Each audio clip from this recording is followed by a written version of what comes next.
मैं और रंजीत बहुत अच्छी जिंदगी गुजारना चाहते थे, लेकिन मम्मी के होते हुए यह कैसे मुमकिन था? क्योंकि रंजीत अपनी मम्मी से बहुत डरते थे, यहाँ तक कि उनकी मर्जी के बगैर एक काम भी नहीं करते थे।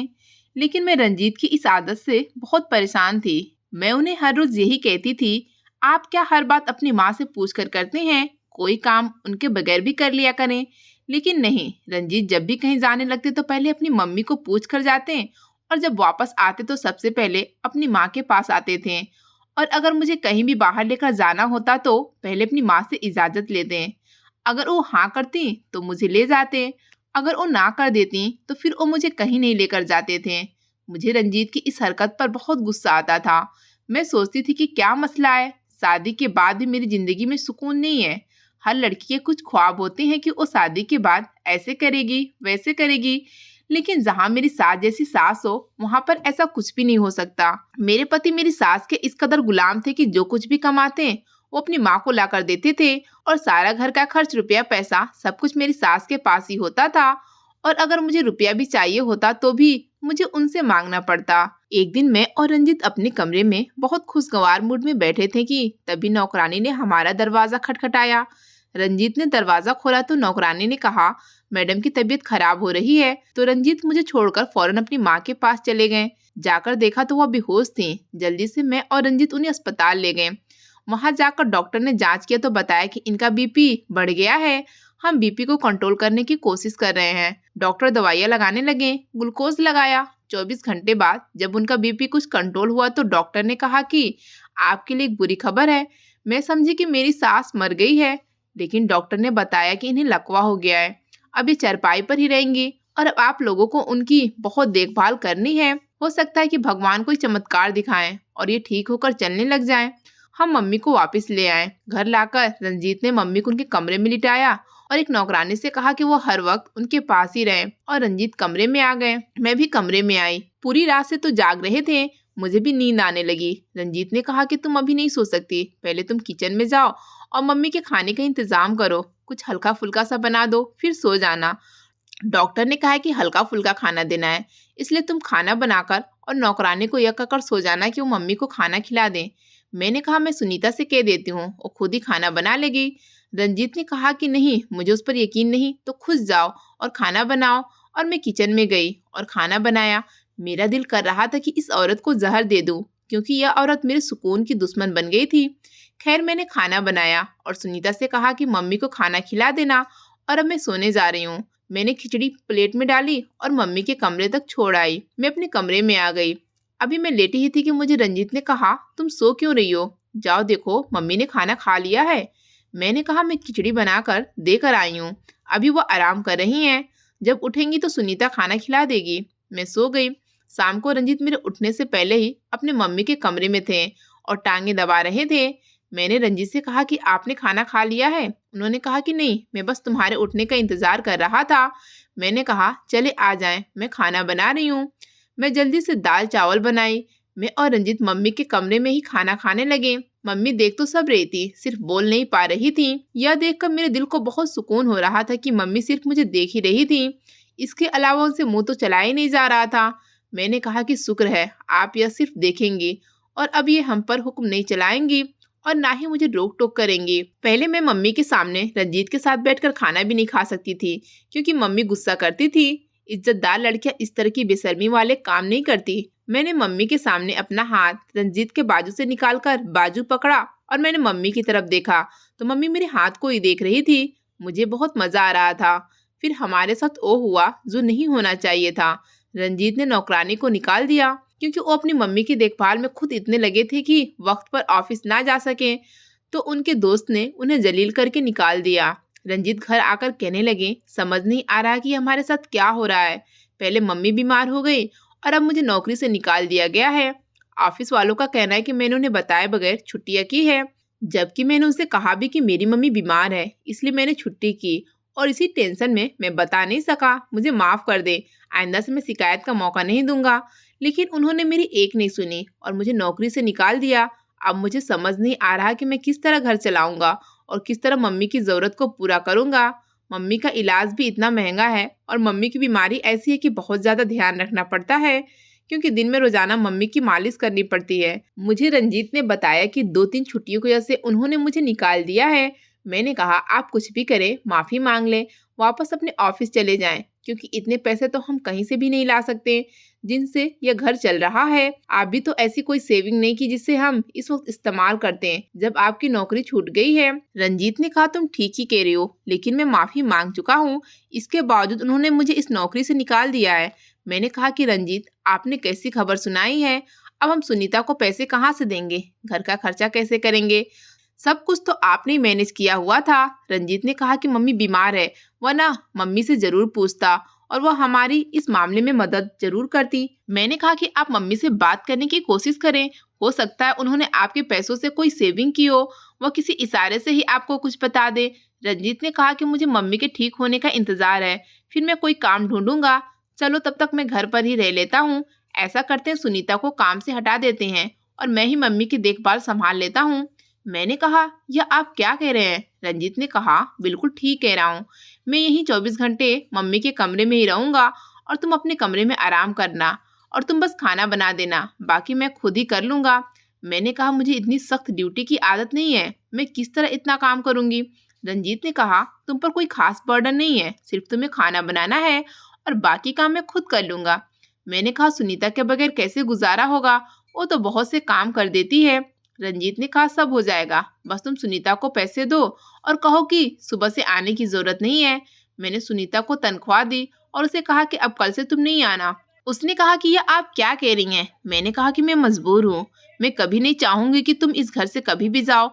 लेकिन रंजीत ने साफ कहा है कि अब तुम्हें काम पर आने की जरूरत नहीं है, वो सारा काम कर लेंगे, क्योंकि रंजीत की नौकरी खत्म हो गई है, इसलिए तुम्हें पैसे देने मुश्किल हो जाएंगे। सुनीता ने कहा ठीक है, मैं चली जाती हूँ। इसके अलावा भी अगर आपको मेरी कभी भी किसी भी काम के लिए जरूरत पड़े तो आप मुझे एक जरूर कॉल कर लीजिएगा। पहले रंजीत एक बैंक ऑफिस में अकाउंटेंट मैनेजर की पोस्ट पर थे, जहाँ से उन्हें 2 से 3 लाख रुपए सैलरी आती थी। लेकिन अब हालात बदल चुके थे और मम्मी भी बीमार थी, इस वजह से कुछ समझ नहीं आ रहा था कि क्या हो रहा है। रंजीत के एक दोस्त ने रंजीत को बुलाया और उन्हें एक और नौकरी का बताया। रंजीत काम करने के लिए तैयार हो गए। जब रंजीत काम पर चले जाते तो मैं मम्मी के पास रहती। रंजीत को इस बार मार्केटिंग की जॉब मिली थी और यहाँ से ज्यादा 1 लाख की सैलरी मिलनी थी। रंजीत सुबह काम पर चले जाते और दोपहर होते ही घर आ जाते और मैं सुबह 12-1 बजे सोकर उठती, फिर मम्मी को नाश्ता करवाती, दवाई देती और फिर अपने दूसरे घर के काम करने लग जाती थी। और रंजीत दोपहर के 4 बजे तक घर आ जाते हैं और आकर अपनी मम्मी की मालिश करते हैं। रंजीत को इस नई नौकरी से तनख्वाह मिली तो वो मम्मी के बीमार होने के बावजूद भी अपनी मम्मी के हाथ पर रकम रखाएं। मैं दिल में सोचने लगी बीमार होकर भी इस औरत को चैन नहीं है। एक दिन रंजीत अपने दोस्त के साथ बाहर गया और घर वापस नहीं आया। मैं रंजीत का इंतजार करने लगी। फिर जब वक्त ज्यादा हो गया तो मैंने कॉल की और कहा रंजीत कहाँ हैं? आप आए क्यों नहीं अभी तक? जल्दी घर आ जाएं, क्योंकि मैं और मम्मी घर पर अकेले हैं। रंजीत ने कहा मैं यहाँ दोस्तों के साथ आया हूँ और यहाँ मुझे पापा के कजन मिल गए हैं, उनसे बातें कर रहा हूँ, मैं सुबह तक आ जाऊंगा। मैंने कॉल बंद कर दी और रंजीत सुबह 10 बजे घर आए। मुझे बहुत गुस्सा आ रहा था, लेकिन मैंने देखा कि उनके दोस्त भी उनके साथ हमारे घर आए, इसलिए मैं खामोश हो गई। मैं तो रंजीत की मम्मी के पास कमरे में ही सोफे पर सो गई थी। मैंने रंजीत की गैर मौजूदगी में मम्मी की मालिश भी की। रंजीत और उनके दोस्त ड्राइंग रूम में बैठे थे। मैंने सोचा कि रंजीत अभी अपनी मम्मी से मिलने आएंगे, लेकिन रंजीत ने ऐसा नहीं किया और वो सीधा अपने कमरे में सोने के लिए चले गए और सुबह उठकर सीधा काम पर चले गए। 2-4 दिन से रंजीत अपनी मम्मी के कमरे में एक बार भी नहीं गए थे और ना ही उन्होंने एक बार भी अपनी मम्मी को देखा था। मुझे बहुत अजीब लग रहा था। कुछ दिनों से मैं सोच रही थी कि रंजीत का सलूक अपनी माँ को लेकर बदल गया है। 3 साल से रंजीत अपनी माँ का बिस्तर पर ही देखभाल कर रहे हैं, लेकिन अचानक रंजीत का सलूक कैसा हो गया है, मुझे बहुत अजीब लगा। रंजीत अपने कमरे में सोने लगे थे, यहाँ तक कि मुझे भी कमरे में ही रहने को कहते और मम्मी सारा दिन अकेले अपने कमरे में रहती। और अगर कभी मैं यह सोचती कि मैं रंजीत के उठने से पहले मम्मी का खाना बनाकर मम्मी को खिलाऊं ताकि रंजीत गुस्सा न करें, तो रंजीत ने मुझे कहा कि तुम भी कभी आराम कर लिया करो, या हर वक्त सिर्फ मम्मी की देखभाल करनी है। मैं पहले ही परेशान हूँ, कभी मेरी भी परेशानी बांट लिया करो। यह सुनकर मैं हैरान परेशान हुई। मुझे समझ नहीं आ रहा था इसे अचानक क्या हो गया है, मुझे कुछ भी समझ नहीं आ रहा था। फिर एक दिन मैंने रंजीत से पूछ लिया कि आप एकदम इतने बदल कैसे गए हो, ऐसा क्या हुआ है कि आप अपनी मम्मी से ही नहीं मिलते और पहले आप उठते बैठते खाते पीते सिर्फ अपनी मम्मी की ही बातें किया करते थे। अब तो आपकी मम्मी ज्यादा बीमार हैं और उन्हें डॉक्टर की जरूरत है।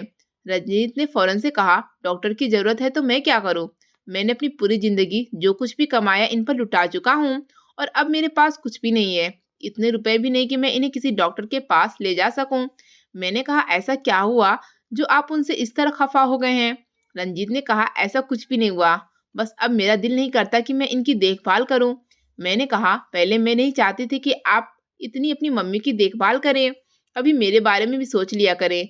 लेकिन अब आप कई कई दिन घर से बाहर रहते हैं, इसलिए मैं उनके पास रहती हूँ और उनकी देखभाल करती हूँ ताकि आपको बुरा ना लगे। आप गुस्सा ना करें। रंजीत ने कहा, तुम्हें पूरी इजाजत है, जो मर्जी करो, और कहकर अपने कमरे से बाहर चले गए। लेकिन उन्होंने मेरी बात का पूरा जवाब नहीं दिया। इसी तरह चंद दिन गुजर गए और घर के हालात बद से बदतर हो गए। मेरे साथ तो पहले ही मम्मी ने अच्छा सुलूक नहीं किया था और मैंने रंजीत से कहा कि मम्मी की दवाइयाँ खत्म हो गई है, आप कोशिश करके दवाइयाँ ला दे। रंजीत ने कहा कि मेरे पास दवाई लाने के लिए पैसे नहीं है, इससे भी बढ़कर खाने के लिए भी कुछ नहीं है, तो मैं दवाई कहाँ से लाऊं? रहने दो इन्हें ऐसे ही। मैं उनके कमरे में गई तो देखा उन्होंने रंजीत की बातें सुन ली थी। उनकी आंखों से आंसू निकल रहे थे। मैंने उन्हें चुप कराया, आंसू साफ किए और कहा कि कोई बात नहीं, आपका बेटा है, जरा बदतमीज हो गया है, पता नहीं क्यों इस तरह हो गया है। मैं खुद नहीं समझ पा रही। हालात ऐसे हो गए कि घर में खाने के लिए एक दाना नहीं था और एक दो जगह रिश्तेदारों को भी कॉल की थी कि वो पैसे उधार दे दें, लेकिन उन्होंने भी नहीं दिए। मैं बहुत परेशान हो गई हूँ और उधर मम्मी थी कि खाने के लिए कुछ मांग रही थी। दवाई तो उनकी पहले से ही खत्म हो गई थी। यह देखकर मैं इस कदर परेशान हुई, मेरा दिल कर रहा था कि मैं खुद भी मर जाऊं और मम्मी को भी मार दूं, क्योंकि रंजीत बिल्कुल बागी हो चुके थे और उन्होंने काम पर जाना भी छोड़ दिया था और सारा दिन रात लड़कों के साथ आवारागर्दी करते रहते थे। मैं और मम्मी बिल्कुल अकेले रहते थे।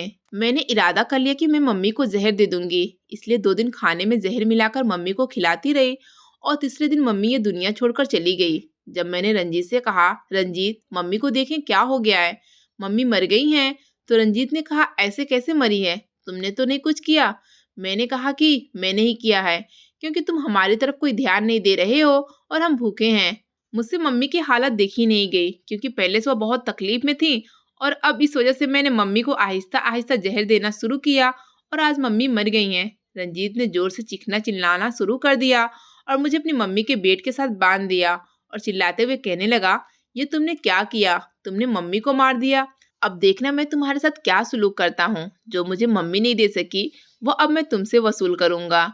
मैं रोने लगी और कहने लगी, आप क्या बोल रहे हैं, आपको क्या हो गया है और आपने मुझे क्यों बांध दिया है?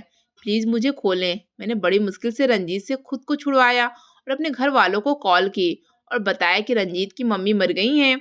1 घंटे बाद हमारे रिश्तेदार इकट्ठा होना शुरू हो गए और उन्होंने रंजीत से भी अफसोस किया और रंजीत था कि फूट फूट कर रोता जा रहा था। मुझे उसका कुछ समझ नहीं आ रहा था कि उसको क्या हो रहा है। कभी एकदम बहुत ही सेंसेटिव बन जाता और कभी एकदम पत्थर दिल हो जाता। मैं सोचने लगी, न जाने इसका कौन सा रूप सही है। मेरी सास का अंतिम संस्कार कर दिया गया।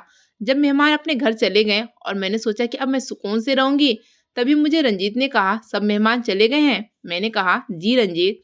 रंजीत ने कहा, बहुत अच्छी बात है, अच्छा हुआ कि मम्मी वक्त पर ही चली गई। मैंने रंजीत से कहा, आप काम क्यों नहीं कर रहे? काम ना करने की वजह से मम्मी ने अपनी जिंदगी गंवा दी और अब आप मुझसे क्या चाहते हैं? रंजीत ने कहा, चलो मेरे साथ मम्मी के कमरे में आओ। मैं खुशी खुशी चली गई। वहां जाकर रंजीत ने मुझे मम्मी के बेड के साथ बांध दिया और मेरे साथ जुर्म करने लगे। मुझे बांधने के बाद रंजीत कभी हंसते और कभी रोना शुरू कर देते, कभी मेरे बाल नोचते। मैं बहुत परेशान हो रही थी और रोती जा रही थी कि रंजीत को क्या हो गया है, इतना सुलझा हुआ इंसान ऐसे कैसे बदल गया है। मेरे रोने से रंजीत को मुझ पर तरस आ गया और उन्होंने मुझे खोल दिया और मुझे चुप करवाने लगे। फिर मुझे पानी पिलाया। मैं बार बार उनसे यही कहती जा रही थी कि आपको क्या हो गया है, या तो आप पर कोई भूत प्रेत आ गया है या किसी ने आप पर कुछ करवा दिया है। रंजीत ने कहा, नहीं ऐसी कोई बात नहीं है, मुझ पर किसी ने कुछ नहीं करवाया और ना ही कोई भूत प्रेत आया है। मैं बस तुम्हें क्या बताऊं, बहुत परेशान हूँ, तकलीफ में हूँ, मेरा दिमाग फटा जा रहा है। मुझे ऐसा लगता है मेरी दिमाग की नसें फट जाएंगी और मैं मर जाऊंगा।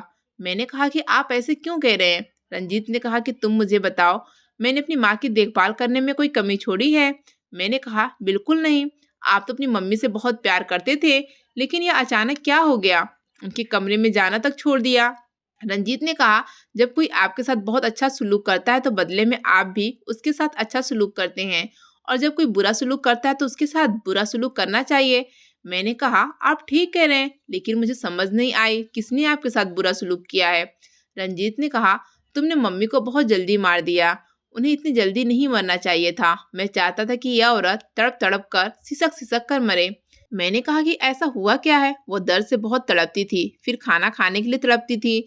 आपको तो कोई परवाह नहीं थी, और मुझे उन्हें ऐसे तड़पता हुआ नहीं देखा जाता था। मैंने सोचा न जाने कितने दिन और तड़पेंगी, मैं ही इनको आजाद कर देती हूँ। और रंजीत ने रोना शुरू कर दिया। इतना रोए कि दिमाग का पानी खुश्क हो गया और आंखें सूज गई। मैंने रंजीत से कहा, आप मुझे बताएं, शायद मैं आपकी कुछ मदद कर दूं। रंजीत ने कहा कि अगर तुम मेरी मदद करना ही चाहती हो तो एक काम करो, तुम यह गोली खा लिया करो। मैंने कहा कि यह गोली किस चीज की है? रंजीत ने कहा, ये जब तुम खाओगी तब तुम्हें खुद ब खुद मालूम हो जाएगा कि गोली किस लिए है। मैंने रंजीत को हाँ कर दी और एक गोली लेकर खा ली। जैसे तुम अभी गोली खा रही हो, इसी तरह तुमने हर रोज यह गोली खानी है। मैंने कहा, ठीक है। अगले दिन रंजीत ने मुझसे फिर पूछा, तुमने गोली खा ली है? मैंने कहा, नहीं, मैं भूल गई। रंजीत इतने चिढ़े कि गुस्से में आ गए और मुझे बांध दिया और कहा कि तुम यहीं बंधी रहोगी, मैं खुद तुम्हें यहीं खाना खिला दिया करूंगा। मैं रंजीत से माफी मांगने लगी कि मुझे माफ कर दे, दोबारा नहीं भूलूंगी, अब ऐसा नहीं होगा। लेकिन रंजीत ने मेरी एक नहीं सुनी और हर रोज मुझे वो गोली खिलाते रहे। गोली खाने से मैंने महसूस किया कि मेरी हिलने और बोलने की ताकत खत्म हो रही थी और मेरा दिल नहीं करता था कि मैं अपनी आंखें खोलूं। रंजीत रोजाना मुझे खाना देते और खुद ही दवाई खिला दिया करते थे। मुझे बिस्तर पर 3 साल गुजर गए थे और अब मैं ऐसे महसूस करती थी जैसे कि मुझे उस गोली की आदत हो गई है। रंजीत ने मुझे खोल दिया, लेकिन मेरी हालत ऐसी नहीं थी कि मैं उठकर इधर से उधर भी जाऊं। मैं बिस्तर पर पड़ी रही और रंजीत खुद ही मेरे लिए खाना भी ले आते थे और दवाई भी खिला देते थे। मुझे नहीं पता था बाहर मेरे घर का कैसा हाल है। जब भी रंजीत कमरे में आते तो मैं सिर्फ उनको देखती रहती थी और उनसे कोई सवाल जवाब करने की ताकत खो बैठी थी। एक दिन मैं बिस्तर पर सुध-बुध खोकर लेटी हुई थी कि रंजीत मेरे पास आए और कहने लगे, जो मेरी माँ नहीं दे सकी, अब वो तुम मुझे दोगी। मैं यह बात उनके मुंह से पहले कई बार सुन चुकी थी, लेकिन मुझे नहीं मालूम था कि किस चीज की बात कर रहे हैं। रंजीत मेरे पास आकर बैठ गए और खुद ही बातें करने लगे।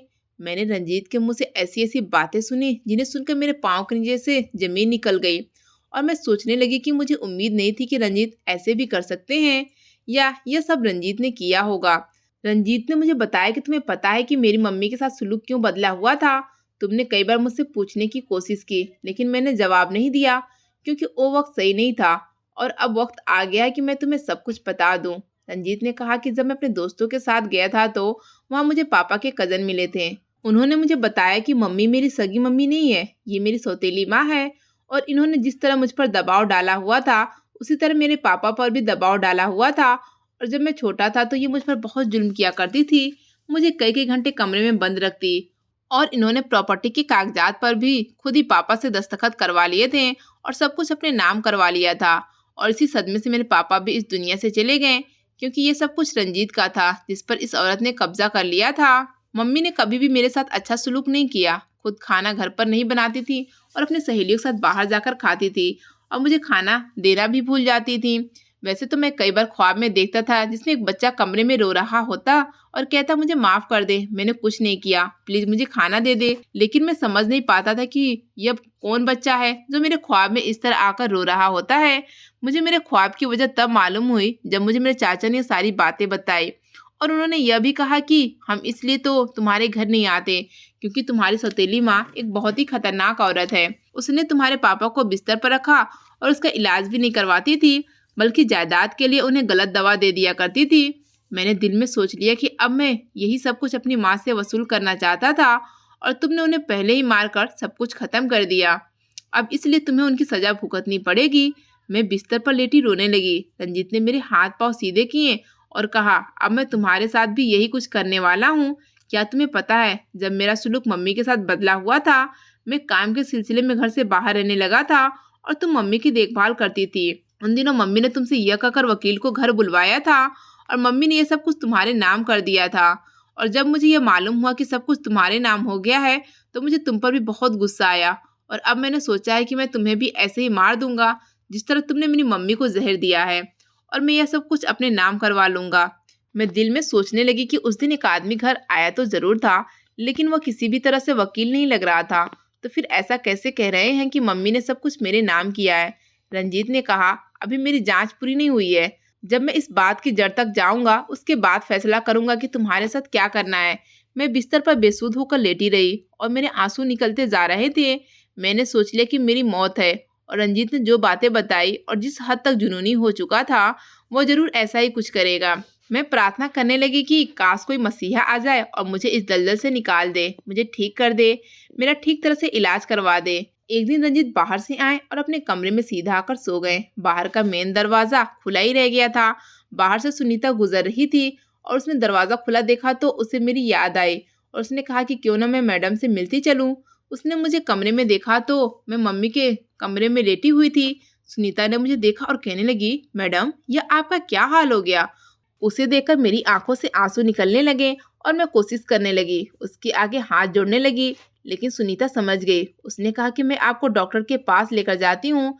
इतने में उस कमरे में रंजीत आ गए और सुनीता पर्दे के पीछे छुप गई और रंजीत ने फिर मुझे एक गोली खिलाई और बातें करते रहे और कहा कि बस थोड़ी देर है, तुम भी मर जाओगी। मुझे तुम्हें इस हालत में देखकर बहुत खुशी हो रही है।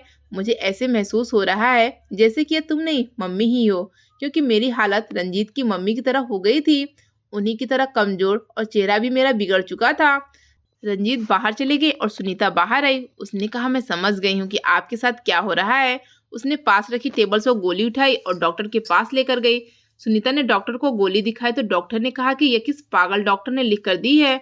सुनीता ने कहा कि आप यह छोड़ें कि यह गोली किसने लिख कर दी है, बस आप यह बताएं कि गोली किस लिए है। डॉक्टर ने बताया कि यह गोली हम उन मरीजों को देते हैं जो मरीज बहुत ज्यादा अस्पताल में तंग करते हैं, शोर मचाते हैं, चीजें तोड़ते फोड़ते हैं। हम उनको दिमागी सुकून देने के लिए यह गोली देते हैं, लेकिन इस गोली को ज्यादा इस्तेमाल नहीं करना चाहिए। कभी कभार के इस्तेमाल के लिए गोली है, लेकिन यह आपके पास इतनी सारी गोलियां कहाँ से आई? सुनीता ने कहा कि यह मैं आपको अभी नहीं बता सकती। ठीक है, अब मैं चलती हूँ, और अगर दोबारा कभी जरूरत पड़ी तो मैं जरूर आपके पास दोबारा चक्कर लगाऊंगी। सुनीता मेरे घर आई और घर का दरवाजा बंद था। सुनीता ने चुपके से गेट खोला और सीधे मेरे कमरे में आई और उसने मुझे सारी बात बताई कि डॉक्टर ने क्या कहा है। फिर सुनीता ने कहा कि मैं तो डॉक्टर से पूछना ही भूल गई कि अब इस दवाई का असर खत्म करने के लिए क्या दिया जाए। सुनीता फिर चली गई और उसने डॉक्टर से पूछा कि अब उसे क्या करना चाहिए। डॉक्टर ने एक और दवाई लिख कर दी और कहा कि यह खिलाओ, और इसके खाने से मरीज आहिस्ता आहिस्ता अपनी पहली हालत में आना शुरू हो जाएगा। सुनीता बेचारी न जाने किस तरह 5,000 रुपया जमा करके मेरे लिए वो दवा लेकर आई, और उसने मुझे रंजीत की दी हुई गोली खाने से मना कर दिया और कहा कि जब वह आपको गोली खिलाए तो आपने गोली नीचे नहीं लेकर जानी, बल्कि अपनी जुबान के नीचे रख लेनी है, और उनके जाने के बाद आप वो गोली थूक दीजिएगा, और जब मैं आया करूंगी और मैं चुपके से वो गोली उठा लिया करूंगी। सुनीता ने मुझे डॉक्टर की बताई हुई सही वाली गोली खिलाई और चली गई और कहा कि कल फिर आपको दवाई खिलाने के लिए आऊंगी। सुनीता की दवाई खाने से मुझे ऐसा महसूस हुआ जैसे कि मुझ में जिंदगी पड़ गई है, जबकि मैं किसी भी किस्म की मरीज नहीं थी। मेरी उंगलियों में पहली दफा हरकत महसूस हुई और मुझे महसूस होने लगा कि शायद अब मैं बच जाऊंगी। सुनीता के जाने के बाद रंजीत आए और रंजीत ने फिर मुझे वो गोली खिलाई। मैं गोली खाने के लिए मुंह नहीं खोल रही थी, लेकिन रंजीत ने जबरदस्ती मेरा मुंह खोला और गोली मुंह में रखी और पानी पकड़ने लगे। इतनी देर में मैंने मुंह से गोली हिलाकर जुबान के नीचे कर दी थी, और रंजीत ने पानी पिलाया और कहा कि आज के बाद ऐसा ड्रामा किया तो मैं तुम्हें छोड़ूंगा नहीं, और चले गए। अगले दिन जब सुनीता आई तो मैं उससे बोलने की कोशिश करने लगी। सुनीता को यह देखकर बहुत खुशी हुई। उसने कहा कि मुझे लग रहा है कि डॉक्टर की गोली में असर है, क्योंकि आप आज बोलने की कोशिश कर रही हैं। सुनीता ने कहा कि आप बोलें, मैं आपको सुन रही हूँ। लेकिन मुझसे ठीक तरह से सब मुंह से नहीं निकाले जा रहे थे। सुनीता मेरे लिए अपने घर से खाना बनाकर लाया करती थी। इन कुछ दिनों में सुनीता ने मुझे इस काबिल कर दिया था कि मैं अपनी हाथ से पानी का गिलास पकड़ने लग गई थी, और मेरा दिमाग भी ठीक तरह से काम करने लग गया था। और रंजीत ने अपनी दिमागी हालत को देखते हुए मेरी भी दिमागी हालत खुद अपने जैसे कर ली। अब मैं रंजीत का असली चेहरा जान चुकी थी और मैं समझ गई थी कि यह एक दिमागी मरीज है। रंजीत मुझे भी दिमागी मरीज करना चाह रहा है। अपनी इन हरकतों से अपनी माँ को तो मार चुका है और अब मुझे भी मारना चाह रहा है। इसलिए मैं कई दिन रंजीत की दी हुई गोली नहीं खाई और सुनीता की दी हुई गोली खाने लगी। यहाँ तक कि मैं कमरे में चलने फिरने लग गई, लेकिन रंजीत को इस चीज का पता नहीं था। जब भी रंजीत कमरे में आता तो मैं बेसुध बिस्तर पर लेट जाती, ताकि रंजीत को मालूम न हो कि मैं ठीक हो चुकी हूँ। रंजीत रूटीन के मुताबिक आते और मुझे गोली देकर चले जाते। मैंने ठीक होते ही सुनीता को सारी बातें कहनी शुरू कर दी और मैंने सुनीता से कहा कि तुम मुझे यहाँ से निकलने में मेरी मदद करो। सुनीता ने कहा कि मैडम, आप क्या बात कर रही हैं? आप कहाँ जाएंगी? मैंने कहा कि मैं यहाँ से सीधा पुलिस स्टेशन जाऊंगी।